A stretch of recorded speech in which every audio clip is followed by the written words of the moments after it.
Yesaya 40 ayat 27 saya baca ya. Mengapa engkau berkata demikian hai Yakub dan berkata begini hai Israel? Hidupku tersembunyi dari Tuhan dan hakku tidak diperhatikan Allahku. Tidakkah kau tahu dan tidakkah kau dengar? Tuhan ialah Allah kekal yang menciptakan bumi dari ujung ke ujung. Ia tidak menjadi lelah dan tidak menjadi lesu. Tidak terduga pengertiannya. Dia memberi kekuatan kepada yang lelah dan menambah semangat kepada yang tiada berdaya. Orang-orang muda menjadi lesu, menjadi lelah dan lesu, dan teruna-teruna jatuh tersandung. Kita baca sama-sama.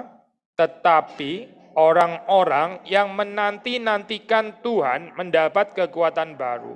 Mereka seumpama Raja Wali yang naik terbang.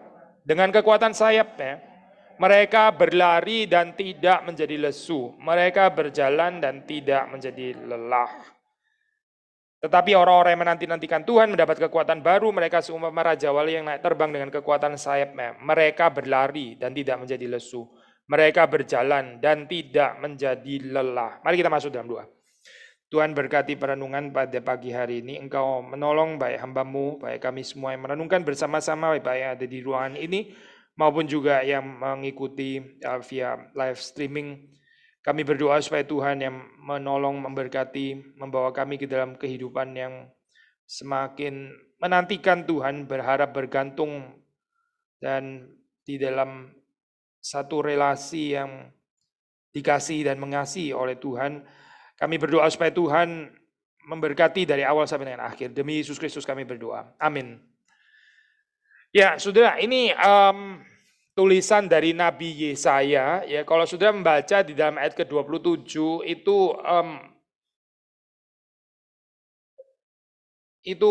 satu teguran sebetulnya gitu. Nah, ini penting saya sebelum kita mengerti ayat 31 yang terkenal itu ya.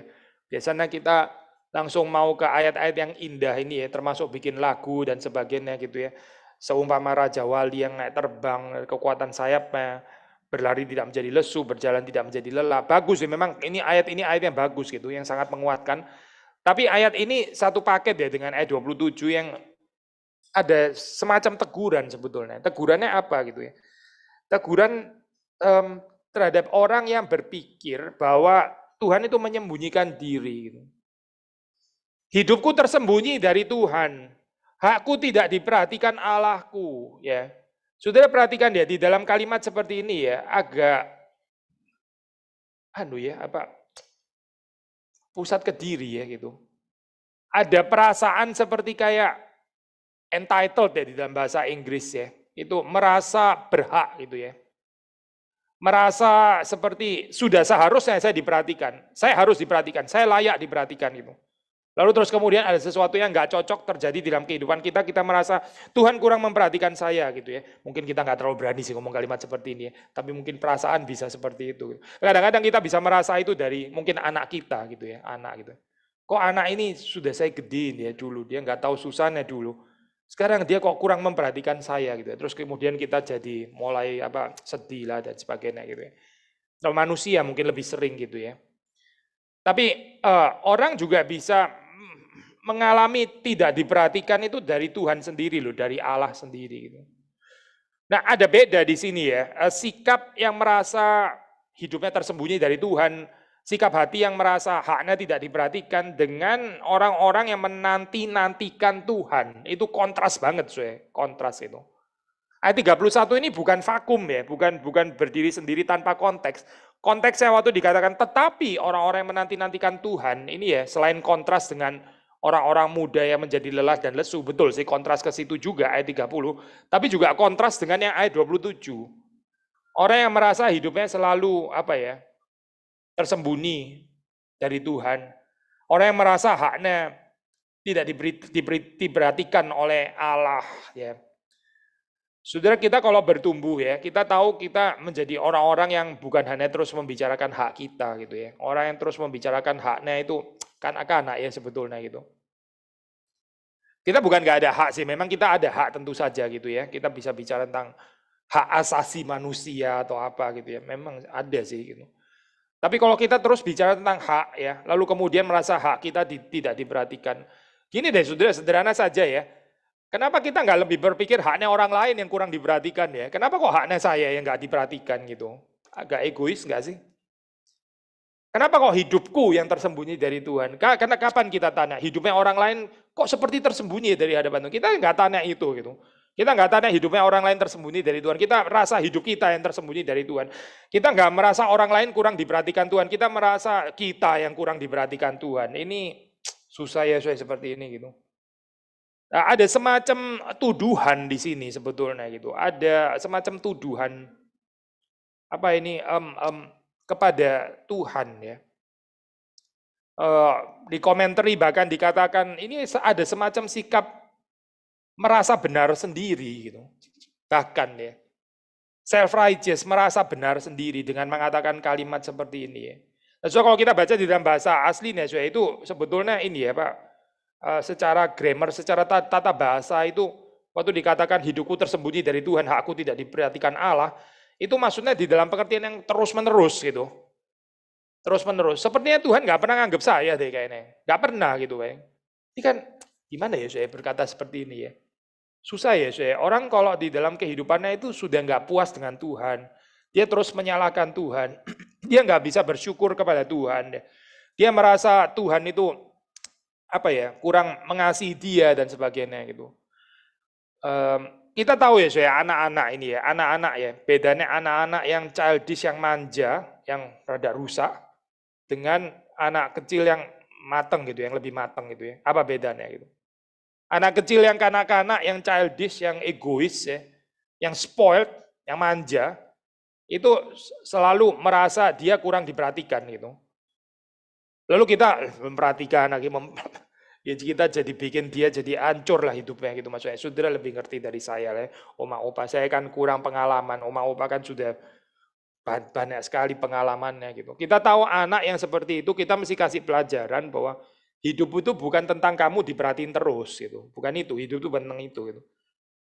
Yang sedih itu kalau orang sudah bertumbuh dewasa ya, sudah umur 30, 40, 50 ya. Anak-anak kita gitu, nggak tahu anak oma opa umur berapa, mungkin 50 gitu atau umur berapa ya. Sudah umur segitu masih egois kayak gitu, merasa nggak dapat warisan lah atau apa, kurang dikasih, nggak seperti saudaranya dan sebagainya, belin deh saya anak kayak gini gitu. Ini umur sudah segini kok cara pikirnya masih kayak begini ya, kayak masih anak kecil gitu.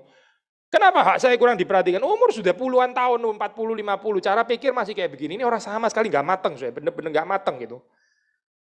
Lalu bagaimana? Ya ada orang tua yang takut ya, ada orang tua, oh jadi gitu ya, kamu merasa saya kurang sayang, oke saya sayang kamu gitu ya, oh jadi kurang ya warisannya, oh saya kasih lagi warisan supaya kamu diam dan sebagainya, akhirnya makin rusak itu ya. Saya bagi ngomong gini bukan berarti saudara jangan bagi warisan, bukan itu ya, poin saya bukan itu loh, ntar saudara tangkapnya, oh jadi nggak boleh bagi warisan kalau gitu ya, bukan itu maksudnya. Tapi memanjakan itu kan keliru kan ya. Nah sekarang kita balik kepada ayat ini ya, waktu kita menerapkannya itu untuk kita sendiri. Kita sendiri ternyata juga bisa seperti itu loh, saya kalau kita nggak hati-hati. Hidupku tersembunyi dari Tuhan. Aku tidak diperhatikan Allahku. Lalu bagaimana? Tuhan mesti bertobat gitu? Iya, sorry ya, saya kurang memperhatikan. Oh enggak, saya enggak gitu. Saudara jangan berharap Allah itu seperti itu gitu. Menanggapi kecengengan dan apa ini namanya kemanjaan kita. Tuhan sudah pasti bukan itu, saya pasti bukan itu. Kalau saudara mau tarik Tuhan untuk celebrate kita punya kecengengan gitu, itu pasti bukan Tuhan yang di Alkitab ya, bukan gitu. Lagian nggak ada gunanya ya Tuhan melakukan itu ya. Seandainya dia pun bisa melakukan itu ya. By the way, Tuhan nggak mungkin melakukan itu sih. Tapi seandainya dia pun bisa melakukan itu ya. Untuk apa itu menghancurkan kita kok, menghancurkan saudara dan saya kok. Orang yang manja kan harus dididik, bukan harus dituruti kemanjaannya kan. So sekali lagi kalimat ini ya, hidupku tersembunyi dari Tuhan, aku tidak diperhatikan Allahku. Ya. Apa yang terus kemudian dijawab oleh Tuhan? Ya. Tidakkah kau tahu? Tidakkah kau dengar?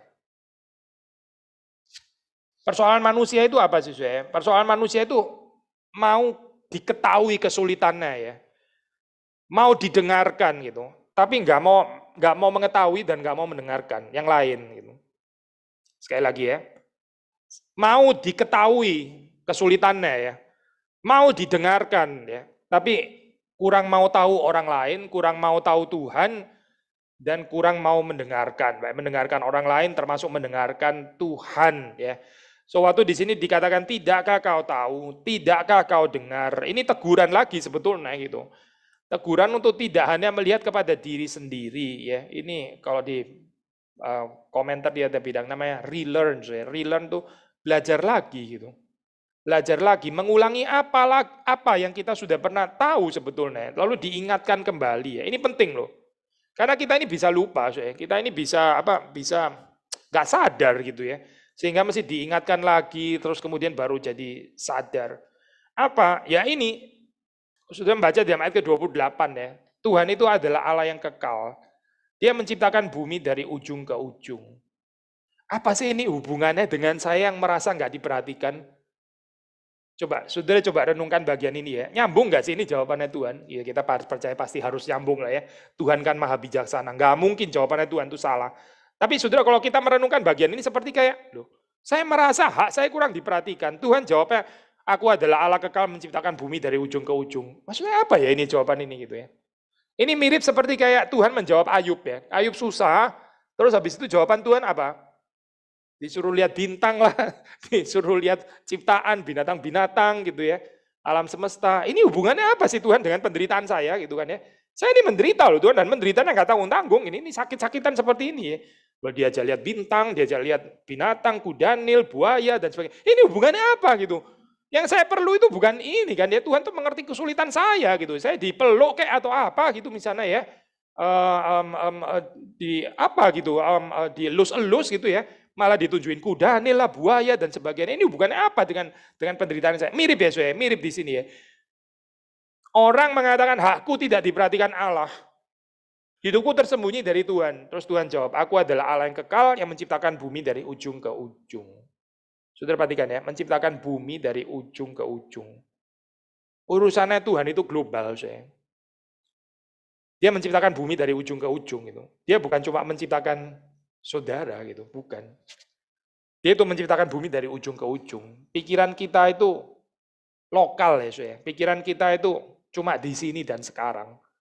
Pikirannya Tuhan itu kekal, tahu kekal saya. Bukan cuma ngurusin Kelapa Gading tahun 2022 gitu.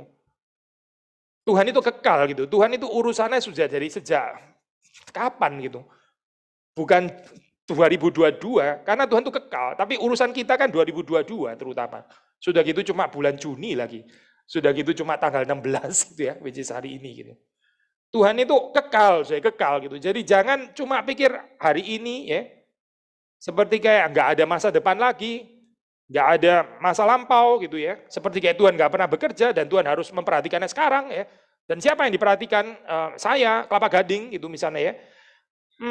Enggak sih, dia menciptakan bumi dari ujung ke ujung. Kelapa Gading termasuk, betul, betul. Kehidupan saudara dan saya termasuk, betul, memang termasuk gitu. Tapi Tuhan itu urusannya itu, dia menciptakan bumi dari ujung ke ujung. Ini ujung ke ujung, saya. Bukan cuma ujung Kelapa Gading loh. Ini ujung ke ujung gitu. Berarti ini bicara tentang global, saya global.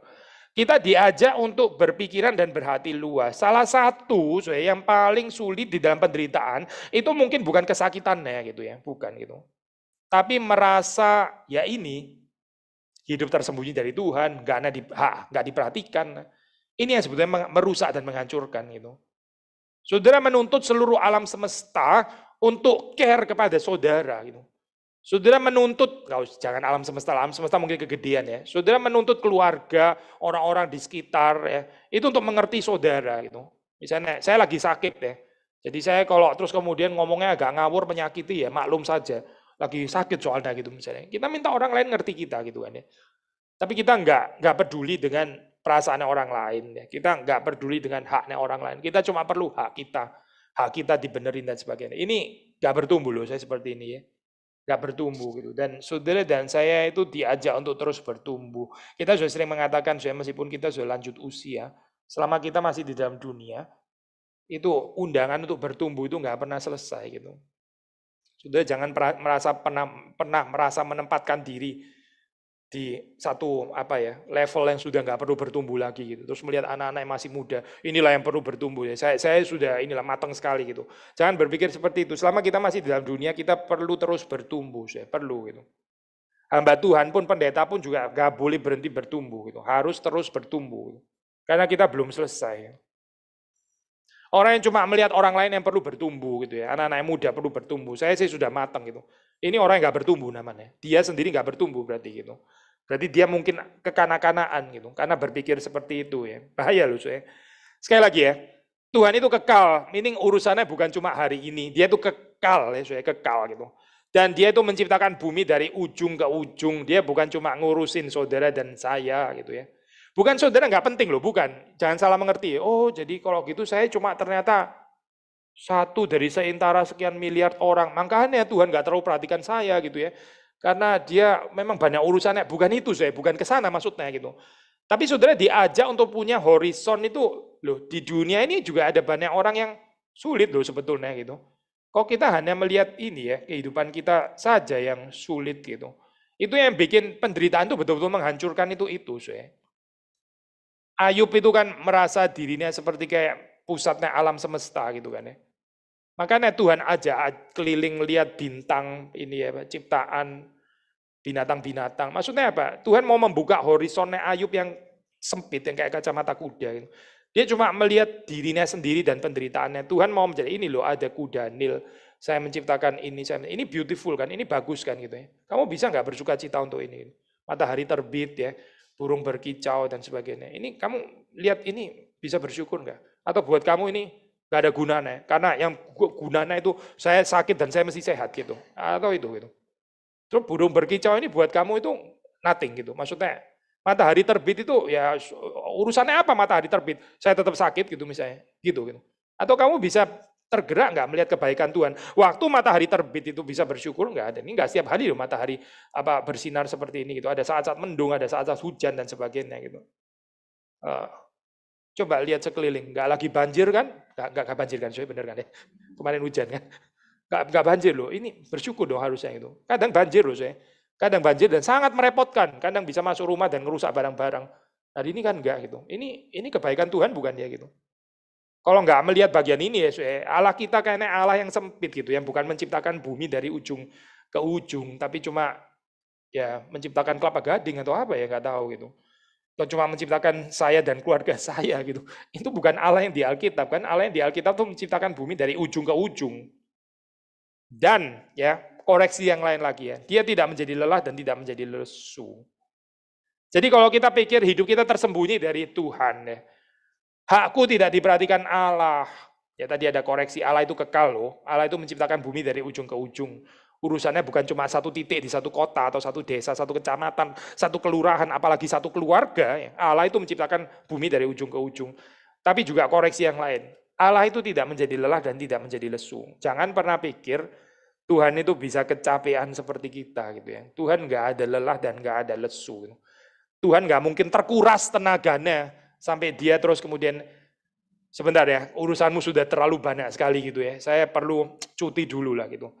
Ngurusin kamu nggak selesai-selesai. Saya juga perlu rest ya. Pasti itu bukan Tuhan aja. Tuhan kan nggak perlu rest gitu ya.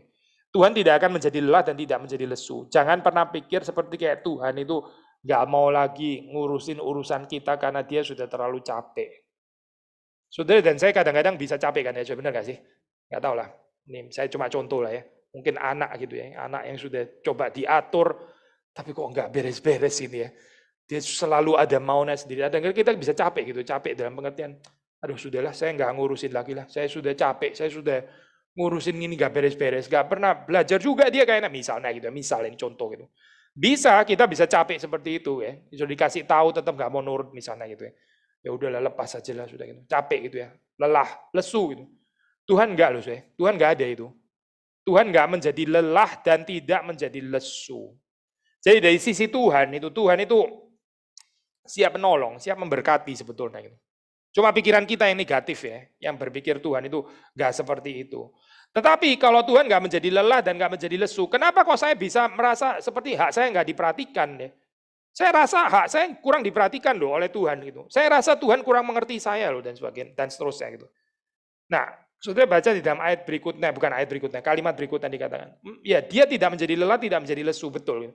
Tapi dia juga tidak terduga pengertiannya. Ini penting saya, tidak terduga pengertiannya. Hakku tidak diperhatikan Allah. Ya itu kan menurut saudara gitu dan saya gitu. Buktinya gini ya. Sakit gak sembuh-sembuh. Ini berarti hak saya tidak diperhatikan Allah gitu. Nah itu kan standarnya siapa coba gitu. Allah itu tidak terduga pengertiannya gitu. Kita jangan menyudutkan Allah suruh pakai bijaksananya kita gitu. Tuhan kalau saya bisa keluar dari persoalan ini, itu berarti namanya engkau betul-betul memperhatikan aku. Loh Tuhan kok disudutkan kayak begini ya gitu. Ini bijaksana Tuhan lebih tinggi dari kita, atau bijaksana kita yang lebih tinggi dari Tuhan ya. Terus kemudian kita mau menjadi penasehatnya Tuhan gitu. Kita baru khotbah ini ya, di ini apa di kebaktian pagi ya. Itu Paulus mengatakan di akhir pasal 11 ya. Siapa yang mengetahui pikiran Tuhan? Siapa yang pernah menjadi penasehatnya? Ada saya mau daftar. Saya kayaknya cocok nih jadi penasehatnya Tuhan gitu. Saya mau menasehati Tuhan supaya lebih sempurna hikmatnya gitu ya. Nggak ada kali ya saya, nggak ada orang berani ngomong kayak gitu. Tetapi ya saya di dalam sehari-hari ya, waktu kita nggak puas dengan bijaksana Tuhan, seperti itu sebetulnya kita semacam mau menjadi penasehat tuh gitu, sebetulnya itu. Memang saudara nggak daftar ya, Tuhan saya kayaknya oke deh, saya boleh deh jadi penasehat. Memang nggak ada sih kan, orang sinting kayak gini nggak ada gitu ya. Ini orang sombongnya keterlaluan gitu ya. Nggak ada lah, saya percaya di sini kayaknya nggak ada. Correct me if I'm wrong ya, ternyata kalau ada, kayaknya kita mesti doa dan puasa. Nggak ada lah seperti ini. Tetapi ya, di dalam kehidupan sehari-hari, waktu kita nggak puas dengan pengaturan Tuhan, waktu kita nggak puas dengan apa yang Tuhan sediakan bagi kita pada hari ini ya, kita rasa seperti ada yang kurang. Itu kan mau menjadi penasehat ya sebetulnya gitu. Kita seperti mau menasehati Tuhan, kayaknya kenapa ya berlama-lama seperti ini ya? Apa poinnya sih Tuhan saya mengalami ini? Ya, ini mau jadi penasehat nggak sih sebetulnya? Iya kan sebenarnya. Tuhan itu tidak terduga pengertiannya, ya. Tuhan itu tidak terduga pengertiannya. Atau di dalam bahasa dari pengkhotbah ya, Allah itu memberikan kekekalan di dalam hati manusia. Tapi kita nggak sepenuhnya bisa mengerti jalan-jalannya gitu. Kita nggak sepenuhnya bisa mengerti. Kita ini terlalu terbatas. Allah itu tidak terduga pengertiannya. Dan ini benar sampai kita mati, tetap Tuhan itu lebih tinggi pengertiannya gitu. Saudara jangan berpikir kita selalu bisa mengerti jalan Tuhan. Kadang kita bisa mengerti waktu itu sudah lewat ya. Itu pun juga mungkin nggak langsung gitu setelah berapa tahun. Saya percaya ada yang tetap nggak ngerti juga sampai mati gitu ya. Nanti di sorga baru Tuhan kasih tahu itu gini loh pengaturannya waktu itu gini. Baru kita ngeh gitu ya. Oh ternyata baik adanya gitu. Tapi kita nggak ngerti selama di sini dan sekarang kita nggak ngerti karena bijaksana kita itu ya terlalu terbatas gitu. Maka mengakui bahwa Tuhan itu tidak terduga pengertiannya itu penting sekali ya, penting sekali itu. Itu yang membebaskan kita dari perasaan kayak hak kita kurang diperhatikan Tuhan. Hidup kita tersembunyi dari Tuhan. Itu menolong kita untuk keluar dari sana. Kalau kita meskipun mengalami satu pengalaman yang katakanlah nggak enak ya, seperti kok nggak bisa dinikmati gini ya. Tapi kalau kita tahu bahwa Tuhan itu tidak terduga pengertiannya ya, kita bisa lebih sabar di dalam menghadapinya. Menarik ya, saya justru dengan mengakui ketidakmengertian kita, justru kita bisa lebih sabar dan lebih kuat. Semakin kita rasa mengerti, ya, semakin kita sok tahu gitu ya, semakin nggak bisa menjalani kehidupan doh saya. Ini kan menarik ya saya. By the way, saya kita di reform kan seperti sudah tahu kita di GRI selalu menekankan pentingnya pengertian, betul kan ya saya. Kita nggak mau orang-orang Kristen yang nggak tahu apa-apa tentang iman kepercayaan, benar kan?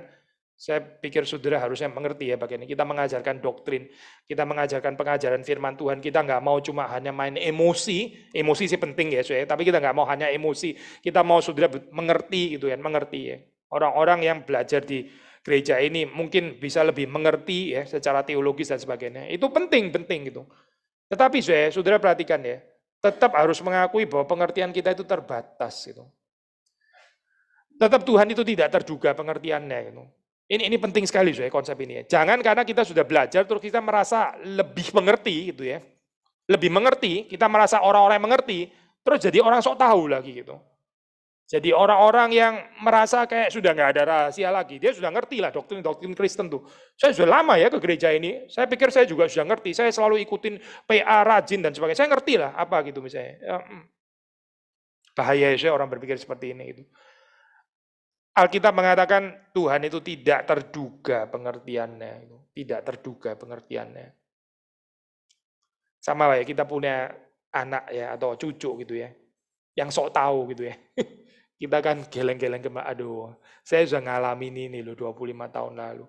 Dan saya sudah kasih tahu, tapi dia sok tahu. Akhirnya dia kecentok juga gitu kan. Kecentok kan. Dia rasa dia tahu gitu, dia rasa dia mengerti. Padahal kita lebih mengerti daripada dia ya di dalam secara pengalaman. Tapi dia keras kepala gitu, nggak mau ikut. Akhirnya kecentok juga gitu, saya. Kita rasa sedih kan ya. Coba bayangkan saya, Tuhan terhadap saudara dan saya gitu. Dia itu maha bijaksana, dia itu tahu semua. Lalu kita merasa kita mau ngerti. Kita ya kayak anak yang tadi itu loh, saya. Kayak yang stubborn dan keras kepala itu tadi, yang sok tahu itu tadi gitu.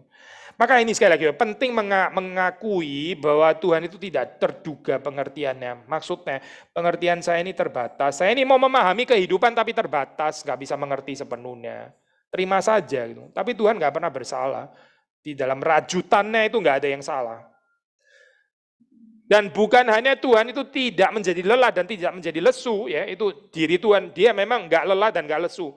Tapi saudara perhatikan ya, dia juga memberi kekuatan kepada yang lelah, menambah semangat kepada yang tiada berdaya. Ini sifat ya, sifat Allah ya, sifatnya Allah ya. Kita bisa bicara nggak tentang sifat Allah gitu? Sifat atau kalau dalam bahasa teologi itu atribut Allah ya, atribut-atribut Allah, sifat-sifat Allah ya. Kalau bahasa Belanda itu ngomong eigenschap, ya eigenschap itu apa sifat ya yang menjadi apa kekhususan miliknya Allah. Allah itu apa gitu? Ya kasih, bagus ya, kasih itu penting sekali, saya. Apalagi Allah itu kasih, lalu apa? Boleh lagi nggak yang lain? Jangan hanya kasih ya. Kasih sih sangat betul, saya. Kasih tapi apa? Juga apa? Yang lain. Allah itu kudus ya, betul. Allah itu kudus, benar. Allah itu kudus. Allah itu transenden dan imanen ya. Yang jauh tapi juga yang dekat juga. Bukan cuma dekat ya, saya, jauh juga gitu. Allah itu transenden, jauh gitu. Maksudnya dia berbeda, sangat berbeda dengan ciptaan. Tapi dia juga Immanuel, dia dekat dengan kita ya. Itu Immanuel, imanensi, tapi juga transenden ya. Allah itu ya kudus tadi dikatakan ya. Allah itu mulia, Allah itu suci, Allah banyak ya, saya. Ini apa atribut sifat Allah dan itu nggak berubah kan ya. Allah itu slow to anger misalnya. Allah itu panjang sabar, dia tidak mudah murka. Ini sifat Allah gitu. Ini nggak mungkin berubah, saya. Bukan berarti Allah nggak bisa murka ya, tapi Allah itu lambat murka gitu. Itu sifat Allah gitu. Nah, ini saya yang waktu dikatakan di sini ya, dia memberi kekuatan kepada yang lelah, menambah semangat kepada yang tidak berdaya. Ini sebetulnya secara tata bahasanya, saya, ini penggambaran sifat Allah gitu. Allah itu sifatnya itu sharing, saya. Allah itu sifatnya itu membagi. Membagi apa? Membagi ini, dia itu tidak menjadi lelah, tidak menjadi lesu, dan karena dia adalah Allah yang suka membagi, ya, dia membagikan ini juga, membagikan apa? Membagikan kekuatan kepada yang lelah. Anggap saya poinnya. Allah tidak menjadi lelah, Allah itu kuat ya, dan dia membagikan juga kekuatannya, sehingga orang juga tidak menjadi lelah. Makanya di sini saya ini sangat berkaitan dengan ayat terakhir ya, ayat 31 dikatakan, orang yang menanti-nantikan Tuhan, itu mereka berlari tidak menjadi lesu, ya, tidak menjadi lelah, seperti Allah kan ya. Karena Allah itu seperti itu, dan Allah itu membagi-bagikan kepada siapa saya? Kepada orang-orang yang menanti-nantikan Tuhan. Kepada orang yang menanti-nantikan Tuhan, itu akan seperti Allah, tidak menjadi lesu, tidak menjadi lelah ya. Ini luar biasa loh saya janji ini ya. Karena manusia itu saya dari dirinya sendiri, kita sebagai ciptaan ya, siapa yang nggak bisa lesu, nggak bisa lelah gitu. Again, pengalaman kita sehari-hari itu membuktikan, menyatakan kita gampang lelah, gampang lesu, apalagi sudah lanjut usia. Opa-oma lebih ngerti daripada saya lah ya, kita sangat gampang lelah dan sangat gampang lesu gitu. Tapi di sini dikatakan bagi orang-orang yang menanti-nantikan Tuhan, dia tidak menjadi lesu, dia tidak menjadi lelah. Ini bukan bicara terutama di dalam hal fisik jasmani ya, saya. Kalau jasmani secara fisik ya kita tahu memang Paulus mengatakan ya kita ini memang menua ya, itu apa? Manusia fisik jasmani apa? Makin lama menurun kan, makin rusak ya. Tetapi Paulus mengatakan apa? Manusia rohani itu diperbarui dari hari ke hari. Nah, ini maksudnya saya. Berlari tidak menjadi lesu. Berjalan tidak menjadi lelah gitu ya. Dari mana? Dari Tuhan gitu. Ini bukan karena saudara lebih kuat ya. Ada orang memang temperamennya itu lebih kuat, saya, lebih kuat daripada yang lain ya. Ada orang itu lebih ya kayak lebih mental baja gitu ya, lebih nggak sakit-sakitan ya. Kalau kita membicarakan dalam konteks kayak gini, orang bisa sombong gitu kan ya. Nah, maksudnya saya ini nggak gampang capek loh, saya nggak gampang lesu gitu ya. Saya umur segini masih sehat ya, nggak kayak itu. Umur 50 sudah sakit-sakitan gimana gitu ya. Saya masih normal gitu. Ini ya orang bisa sombong saya kalau mengerti di dalam pengertian seperti ini. Bukan bicara dia tidak lesu dan tidak lelah karena dirinya sendiri kuat, bukan karena dirinya sendiri saya, bukan. Kita nggak tertarik membicarakan ini. Dia tidak menjadi dan tidak menjadi lesu dan tidak menjadi lelah karena apa? Karena dia menantikan Tuhan dan Tuhan share kekuatannya gitu. Karena dia itu menanti-nantikan Tuhan gitu, dan Tuhan yang dinantikan itu Tuhan yang tidak menjadi lelah dan tidak menjadi lesu ya. Itu memberi kekuatan kepada yang lelah dan menambah semangat kepada yang tiada berdaya. Jadi ini dasarnya itu Tuhan sendiri, bukan karena dia ini lebih kuat gitu ya, lebih sehat, lebih memang pejuang gitu misalnya, dari kecil sudah hidup susah sampai tua pun masih tetap ada sifat juang. Kita nggak bicara ini, kita nggak bicara ini. Kalau bicara ini, itu bisa tergantung pendidikan keluarga gitu ya. Ada keluarga memang keras gitu, ada keluarga yang mendidik orang itu nggak gampang cengeng gitu ya. Ada keluarga yang memang lebih pintar cari uang lah dan sebagainya dan seterusnya. Kita nggak bicara ini, nggak menarik ini. Karena kalau kita bicara ini cuma bikin orang itu jadi sombong gitu. Rasa lebih kuat daripada yang lain. Yang kita bicarakan adalah dia tidak menjadi lesu, tidak menjadi lelah. Karena apa? Karena dia bergantung kepada Tuhan. Dan pernyataan ini bahwa dia bergantung kepada Tuhan, maka dia tidak menjadi lesu dan tidak menjadi lelah, itu dikontraskan dengan orang-orang muda. Jelas bahwa ini bicara kekuatan itu dari Allah. Dibuktikan dengan apa?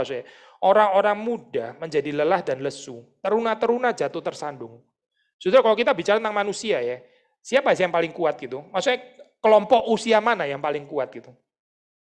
Ya ini kan, orang-orang muda kan ya. Bayi itu masih lemah, betul nggak sih ya? Bayi itu masih lemah. Waktu anak kecil umur 2, umur 3, umur 4, ya itu masih lemah juga gitu kan ya. Kalau kita berantem sama dia, bisa kalah dia gitu ya. Kalau kita yang kalah kayaknya keterlaluan. Yang paling kuat itu usia apa? Ya usia muda, teruna-teruna. Ini istilah yang dipakai di sini ya. Ini orang-orang pilihan sebetulnya. Orang-orang pilihan yang ikut olimpiade itu loh. Jadi ini orang-orang selektif banget gitu. Orang-orang elit ini. Orang-orang yang ikut PON, ikut olimpiade ya. Itu orang-orang yang kuat kan pasti kan ya. Tapi terus Alkitab mengatakan orang-orang muda menjadi lelah dan lesu. Kalau kita cuma mau ngomongin kekuatan yang dari diri manusia, ya itu loh orang muda pun yang paling kuat ya. Di antara semua kelompok usia, ya yang paling kuat tuh orang muda, teruna-teruna, mereka lelah, lesu, jatuh tersandung. Makanya jangan pernah bergantung kepada kekuatan sendiri gitu. Karena pernah bergantung pada kekuatan sendiri. Orang muda pun juga lelah dan lesu. Lah apalagi saudara yang sudah lebih lanjut usia, nggak mungkin lah bisa compete, bisa bersaing dengan orang-orang muda dan teruna-teruna gitu ya. Saya nggak tahu ya ini apa. Saudara di dalam masa tua ada pergumulan seperti kayak post power syndrome nggak sih? Ya, ada orang mengalami seperti ini ya. Ya, itu sesuatu yang bisa wajar juga tapi bagaimana menanganinya gitu kan. Post power syndrome dalam pengertian apa? Gak bisa terima bahwa keadaan ini mulai lemah gitu. Gak bisa terima gitu. Masih mimpi, masih gak bisa terima kenyataan bahwa hidup ini memang memudar gitu. Maunya terus bersinar terus gitu ya. Maunya terus kuat terus. Maunya terus terkenal terus gitu ya. Itu post power syndrome namanya. Hopefully saudara nggak ada ya. Tapi ada pun juga nggak apa-apa sih. Itu bisa ditangani lah. Wajar ini pergumulan seperti ini wajar gitu. Ya dulu waktu muda ini cantik gitu ya, nggak kalah sama siapa gitu. Saya nggak bisa sebut namanya karena kita lain generasi. Nggak bisa sebut bintang film tahun 20-an tuh siapa ya. Nggak kalah sama itu gitu. Tapi waktu tua mulai nggak bisa terima kenyataan. Akhirnya operasi plastik lah atau apalah. Permak itu kulit ditarik, dikaretin di belakang lah atau apa, nggak ngerti lah saya gitu. Nggak bisa terima kenyataan gitu, nggak bisa terima bahwa hidup mulai sakit-sakitan ya, mulai dilupakan, mulai nggak terkenal gitu ya. Mungkin dulu lumayan terkenal ya, paling nggak di kampung gitu, saya nggak tahu lah ya. Sekarang kayaknya nggak ada orang peduli saya gitu ya, post power syndrome post power syndrome. Terus kemudian berusaha untuk mempertahankan seperti kayak nggak bisa, saya tetap mau seperti dulu, seperti kayak waktu muda gitu ya. Ini orang konyol, orang kayak begini ini konyol sebetulnya gitu. Karena ya orang-orang muda aja menjadi lelah dan lesu, teruna-teruna jadi jatuh tersandung.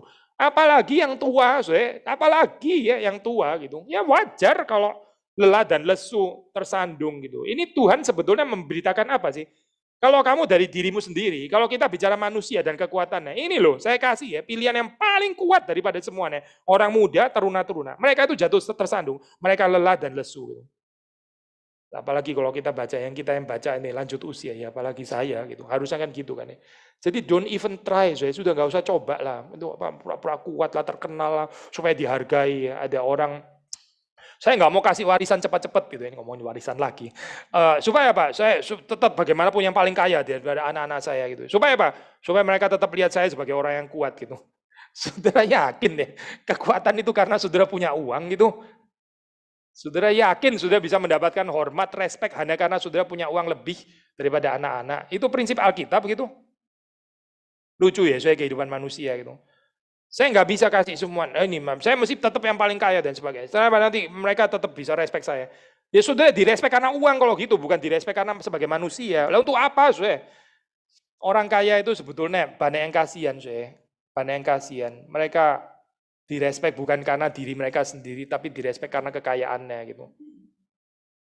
Saudara, orang kalau miskin direspek, diperhatikan, itu tulus ya. Orang yang memperhatikan itu pasti tulus gitu ya. Karena dia mau dapat apa gitu loh.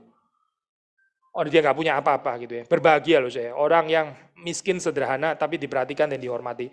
Itu berarti hormat yang benar gitu. Karena nggak ada yang mau dapat apa dari orang seperti itu gitu ya. Tapi orang kaya itu banyak yang kasihan. Saya bukan mengatakan semuanya tentu saja ya. Banyak yang kasihan karena orang itu dekat sama dia, mendekati seperti hormat sama dia. Sebetulnya bukan hormat dirinya sendiri, tapi karena dia kaya gitu. Berarti yang dihormati itu sebenarnya bukan manusia, tapi apa? Kekayaannya gitu.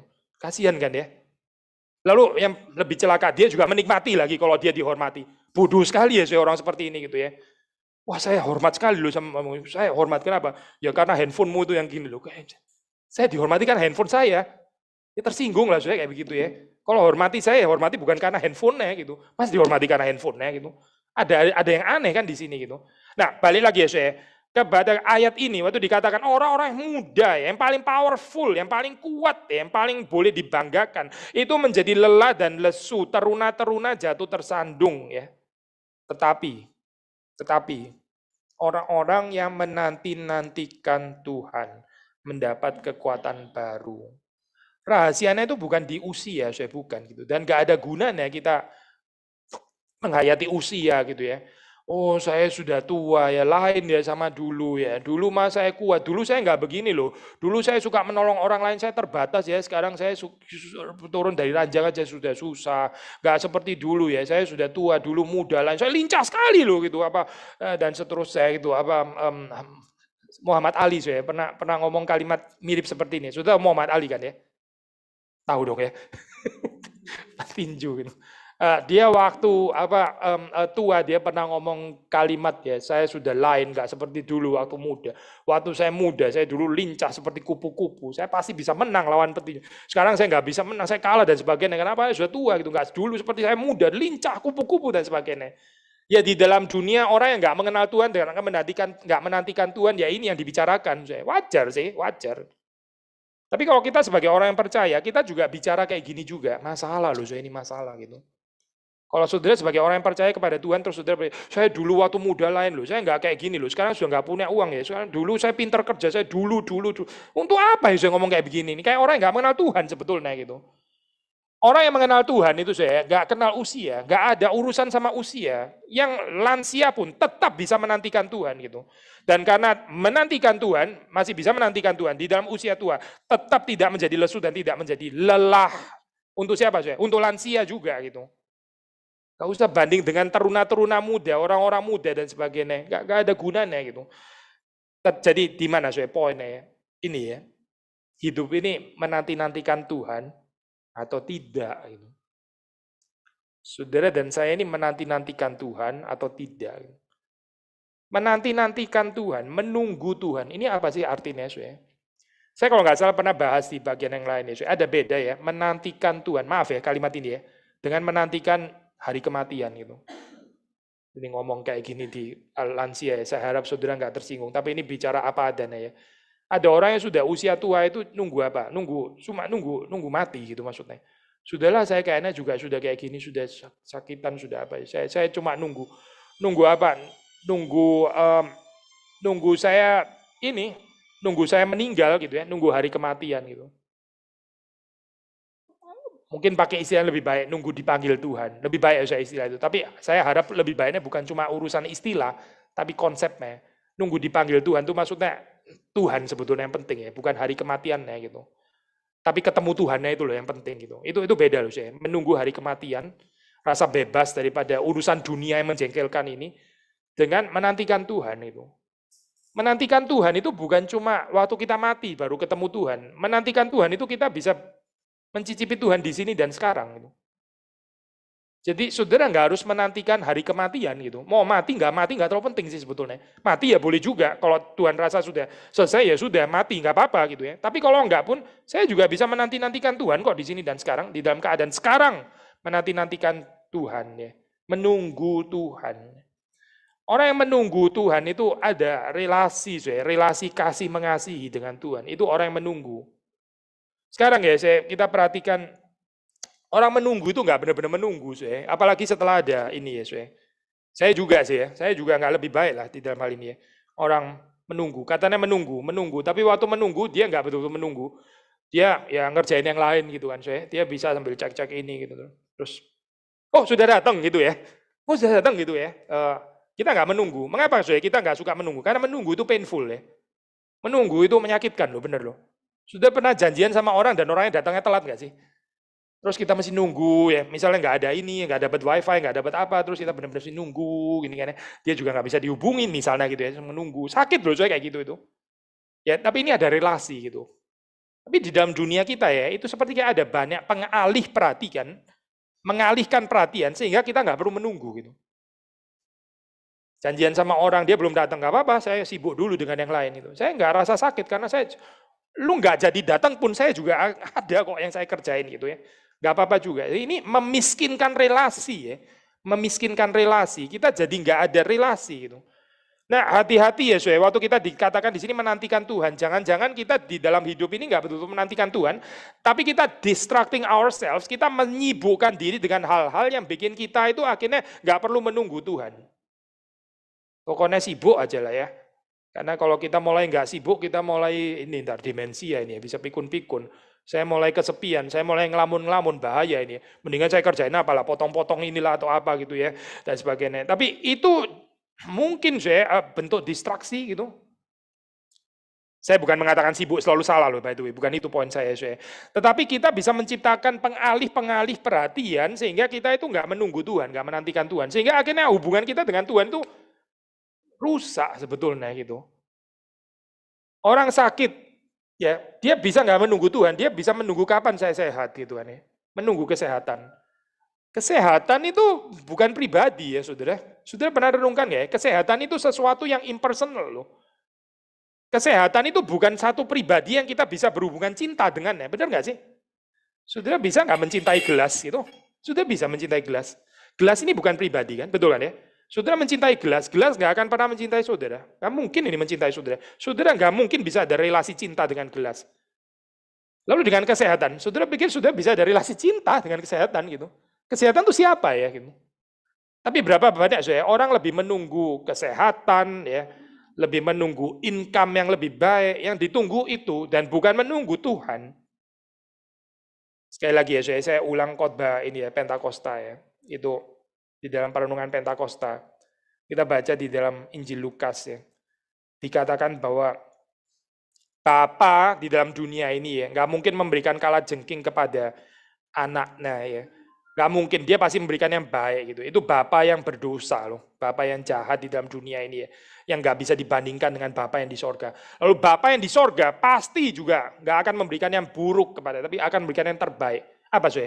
Menurut Lukas yang diberikan itu adalah dia akan memberikan Roh Kudus kepada mereka yang memintanya. Sekali lagi ya, kalau boleh mengulang poin ini ya. Apa yang saudara kejar, apa yang saudara minta di dalam hidup ini? Apa yang bisa lebih tinggi daripada Roh Kudus dan Kristus? Apa yang bisa lebih penting, lebih berharga daripada menantikan Tuhan itu? Saudara menantikan Tuhan atau menantikan gelas? Atau menantikan sembuh? Atau menantikan anak lulus? Menantikan apa ya? Atau menantikan Tuhan gitu? Menantikan Tuhankah kehidupan kita? Apa yang saudara minta? Apakah saudara minta kepenuhan Roh Kudus? Apakah kita minta kehidupan Kristus nyata di dalam kehidupan kita dan juga di dalam kehidupan jemaat di dalam gereja Tuhan? Atau kita lebih suka minta-minta yang lain? Minta ini, minta itu, dan sebagainya gitu. Seperti kayak Tuhan mau kasih yang paling berharga yang dia bisa berikan. Tapi kita puas dengan kecoa gitu ya. Itu kacau, kacau gitu. Tuhan mau memberikan yang terbaik, tapi kita puas dengan yang remeh-temeh, yang kecil-kecil. Dan sebetulnya Tuhan juga tahu bahwa itu adalah kebutuhan kita. Gitu. Memang Tuhan nggak tahu gitu. Tuhan nggak tahukah kita kapan boleh sakit, kapan kita mesti sembuh? Apakah Tuhan nggak tahu gitu? Tuhan pasti tahu, pasti dia tahu. Soalnya dia maha bijaksana. Cuma dia tidak terduga pengertiannya. Itu yang seringkali kita sulit untuk mengerti ya. Dia tidak terduga pengertiannya. Serahkan di dalam tangan Tuhan. Lalu yang kita kejar apa, saudara? Yang kita nanti-nantikan apa, saudara? Ini Tuhan sendiri gitu. Tuhan itu sang pemberi berkat ya. Tuhan itu yang memberi. Lalu dia sendiri adalah kadonya juga, saudara. Saudara bisa bayangkan ini apa yang bisa lebih tinggi dari ini ya? Saudara diberi sama apalah suami atau apa anak ya. Mereka kasih apa sih? Kasih kembang. Anak yang kasih tetap bukan kembang kan ya? Betul kan, saudara? Yang memberi sama pemberiannya kan berbeda gitu kan ya. Dan pemberiannya berkembang bunga ya, memberi ya anaknya gitu. Misalnya Tuhan ini adalah sang pemberi, dia pemberinya, tapi dia memberikan dirinya sendiri, dirinya sendiri. Mau apa yang bisa lebih besar daripada ini ya gitu. Lalu bagaimana respon saudara dan saya ya? Kita diundang, kita ini diajak ya untuk menantikan Tuhan lebih daripada semua yang lain ya.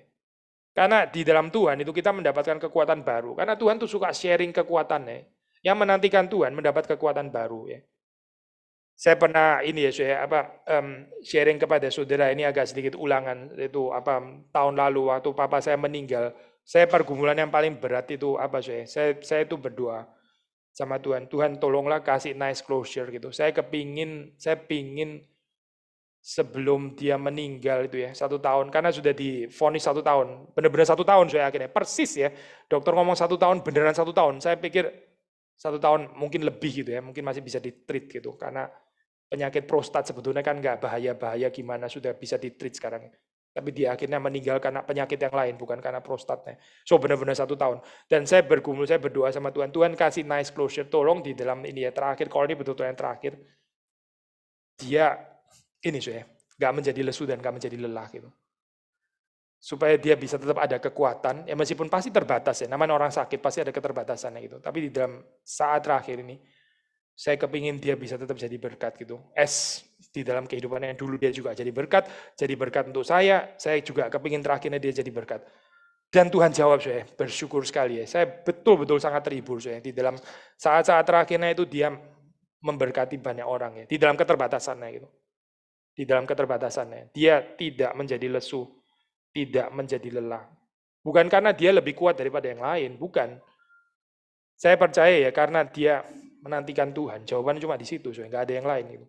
Kalau kita menantikan Tuhan, barang siapa saja yang menantikan Tuhan, dia mendapatkan kekuatan baru. Ini ya dan amin. Kiranya Tuhan memberkati kita semua. Mari kita masuk dalam doa.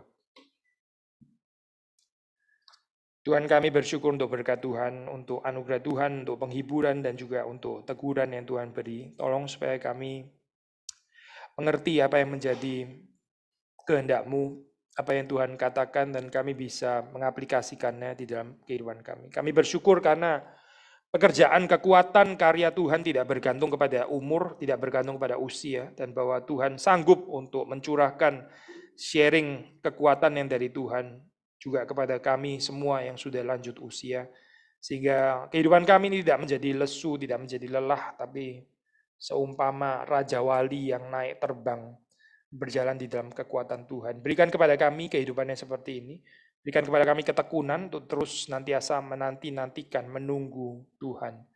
Demi Yesus Kristus kami berdoa, kami bersyukur. Amin.